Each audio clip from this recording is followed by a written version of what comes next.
Hai gengs, ada kabar tidak baik nih dari Master of YouTube kita, Deddy Corbuzier. Sempat bikin smart people sedih lantaran dengan berita terkini mengenai YouTube podcast Deddy Corbuzier yang sempat berhenti, dilanjutkan dengan video terbaru mengenai kesehatan Master of YouTube itu.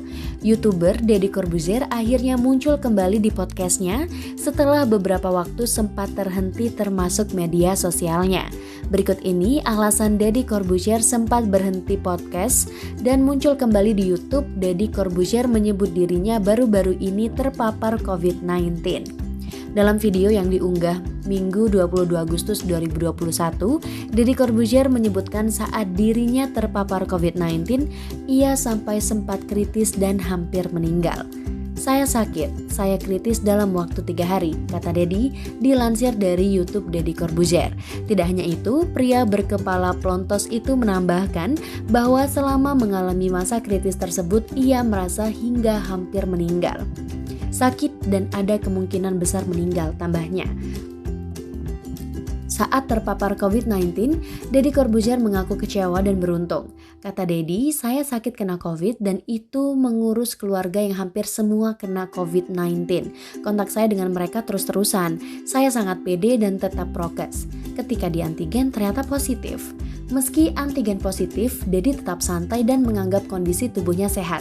Vitamin bagus, tidak ada gejala, sama sekali tidak ada apa-apa. Namun setelah tes 2 pekan, demam naik sampai 40 derajat. Malam dan pagi naik terus. Saya vertigo. CT di RSPAD ketemu dokter luar biasa dan ternyata ada kerusakan. Diminta stay di rumah sakit, oksigen saya masih 99. Kalau mau stay di rumah boleh tapi harus kontrol. Kisah Deddy. Dokter bilang ini memburuk, dari 30 naik ke 60 kondisi CT. Ini momennya badai sitokin. Saya agak kaget karena badai sitokin ini membuat orang meninggal. Saat itu saya tidak boleh pulang. Dokter bilang saya kerjanya agresif, jelasnya. Saat memberikan keterangan terkait kondisinya, Deddy Corbuzier ditemani oleh seorang dokter. 7 fakta badai sitokin, kondisi yang dialami Deddy Corbuzier hingga kritis. Deddy Corbuzier mengaku sempat mengalami kondisi parah akibat terinfeksi COVID-19. Dia bahkan mengalami badai sitokin meski tubuhnya bugar. Dalam podcast terbarunya, Deddy menyebutkan terinfeksi virus corona setelah merawat keluarganya yang lebih dulu dinyatakan positif. Saya kecewa kenapa dengan keadaan saya yang saya sehat. Saya olahraga tiap hari, vitamin D saya tinggi, zinc saya tinggi. Saya bisa kena tanpa gejala tapi di minggu kedua hancur saya, kata Deddy Corbuzier di kanal YouTube-nya Minggu 22 Agustus 2021. Pada minggu kedua itu kondisi Deddy menjadi sangat serius. Dia mengalami badai sitokin. Apa sebenarnya badai sitokin dan bagaimana orang yang bugar sekalipun bisa mengalami kondisi ini? Fakta badai sitokin. Kenapa badai sitokin menyerang orang yang sehat? Dalam podcastnya, Deddy pun menanyakan kepada Dr. Gunawan yang merawatnya, kenapa orang yang sehat seperti dirinya bisa kena badai sitokin. Dr. Gunawan menjelaskan secara teori, pada orang yang sehat seharusnya tidak terjadi apa-apa. Tetapi ada beberapa teori yang mengatakan kadang-kadang orang yang sehat respons imunnya berlebihan, kata Gunawan. Sel darah putih mengenali virusnya kemudian dia makan. Waktu dimakan, virus itu sulit dibunuh, jadi sel darah putih itu bunuh diri. Waktu bunuh diri, sel darah putih itu pecah dan dia memicu peradangan, jelas Dr. Gunawan. Dia menambahkan, kondisi setiap pasien COVID-19 berbeda karena itu penanganannya pun kasus per kasus. Kendati demikian, bukan berarti upaya Deddy Corbuzier selama ini dengan selalu menjaga kesehatan dan berolahraga sia-sia. Sebab, berkat rutin berolahraga yang dilakukan Deddy selama ini, dia berhasil melewati kondisi kritis. Saturasi oksigennya masih bagus. Saturasi oksigen banyak mempengaruhi. Satu, kapasitas paru-paru itu sendiri, Anda olahragawan, kapasitas paru-paru Anda pasti tinggi, permukaan luas, kapasitasnya bagus, kata Dr. Gunawan. Alasan kedua adalah jantung Deddy Corbuzier bekerja dengan baik karena rutin berolahraga. Itulah mengapa saturasinya masih baik walaupun mengalami demam, walau dilihat dari CT scan sudah mulai bagian paru mengalami peradangan, ujar Dr. Gunawan. Apa itu badai sitokin?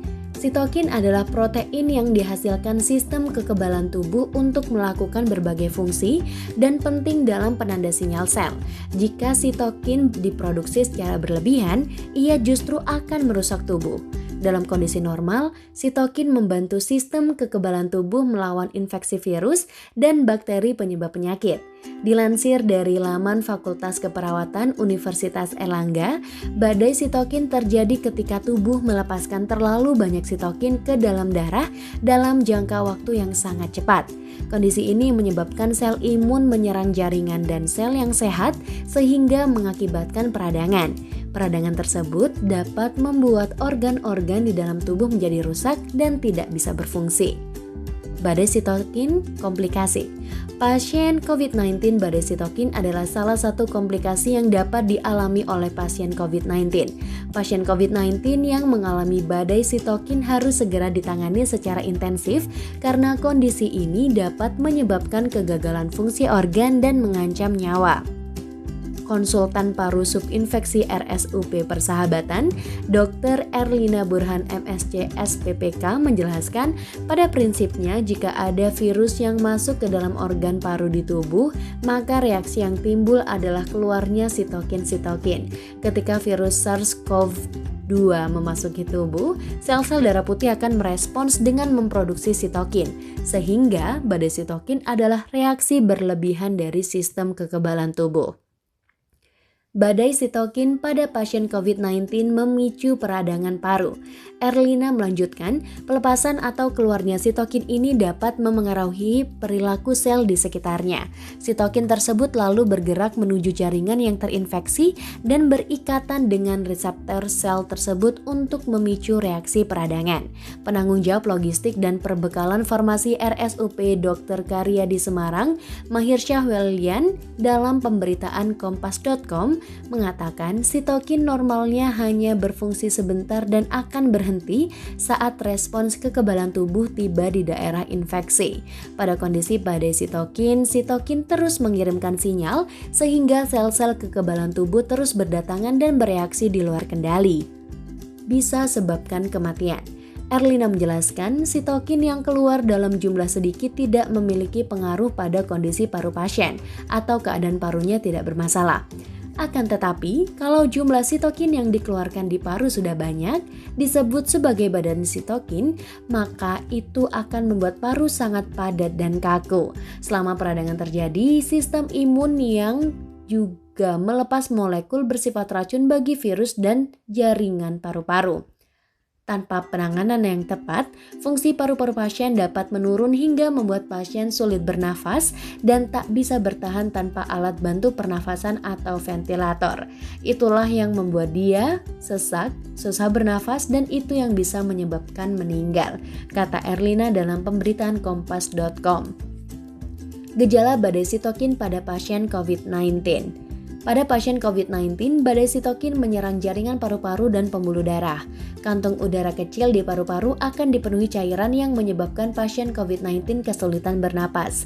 Selain sesak nafas, sebagian besar pasien COVID-19 yang mengalami badai sitokin juga mengalami demam.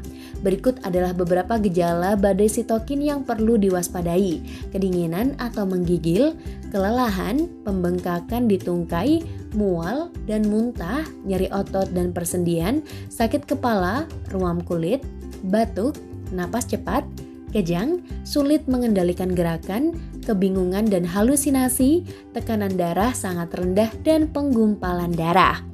Pengobatan badai sitokin.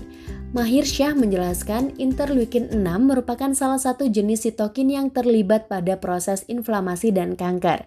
Untuk pengobatan badai sitokin, kata dia, obat anti-interleukin 6 seperti tocilizumab dan sarilumab telah digunakan pada uji klinis pasien COVID-19. Selain itu, vitamin C juga perlu diberikan kepada pasien COVID-19. Baca juga 5 fakta badai sitokin penyebab Raditya Oloan suami Joanna Alexandra meninggal meninggal dunia. Vitamin C bersifat antioksidan sehingga diduga dapat mengurangi keparahan badai sitokin. Jadi, badai sitokin ini tergantung pada daya tahan tubuh atau sistem kekebalan tubuh dalam melawan virus yang masuk. Apabila daya tahan tubuh kuat, virus yang masuk bisa dikalahkan dan pasien COVID-19 bisa sembuh. Semoga Deddy Corbuzier cepat sembuh ya gengs. Nah, segitu dulu gengs info seputar dunia selebritis hits dan informasi viral hari ini. Jangan lupa untuk like, komen, dan subscribe channel Kabarin Aja dan aktifkan tombol lonceng agar kalian bisa tahu video-video terbaru kami.